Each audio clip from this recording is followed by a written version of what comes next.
Thank you very much అండి. Sir మీరు తెలుగులో స్ట్రైట్ సినిమా చేస్తే చూడాలని చాలామంది వెయిట్ చేస్తున్నారు చాలా కాలం నుంచి. ఏమండి మీరే హిందీ ఫిల్మ్స్ అన్ని ఫిల్మ్స్ పాన్ ఇండియా ఫిల్మ్స్ చేస్తున్నారు. There is no language now అండి. అవును. అసలు like I want to do డైరెక్టర్స్తో we been talking will be. అది ఈ మధ్య రాజమౌళి గారు మిమ్మల్ని అప్రోచ్ అయ్యారని చెప్పి. సారీ, ఈ మధ్య రాజమౌళి గారు మిమ్మల్ని అప్రోచ్ అయ్యారు. రాజమౌళి గారు ఇస్ అ గుడ్ మిమ్మల్ని అప్రోచ్ అయ్యారని చెప్పి మహేష్ బాబు సినిమా కోసం మిమ్మల్ని అప్రోచ్ అయ్యారని చెప్పేసి న్యూస్ వచ్చింది. ఇది ఎంతవరకు correct? No, we've been talking అండి. We've been like ఇప్పుడు we will be doing a film sometime. Not specifically ఏది గురించి మేము మాట్లాడలేదు. ఈ సినిమా కోసం మీరు ఫిజికల్గా మెంటల్గా చాలా కష్టపడ్డారు. అవును సార్. హెల్త్ కూడా డిస్టర్బ్ అయ్యింది. ఈ సినిమా కోసం కూడా అలాంటి రిస్క్ ఏమైనా చేశారా? Sometimes health is you don't feel anything matters కదా.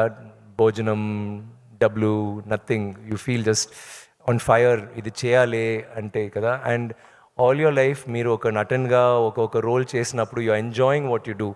సడన్గా ఇలాంటి ఒక ఫిల్మ్ వస్తున్నప్పుడు, ఒక శివపుత్రుడు వస్తున్నప్పుడు, ఒక ఐ వస్తున్నప్పుడు, అది యూ కాంట్ స్టాప్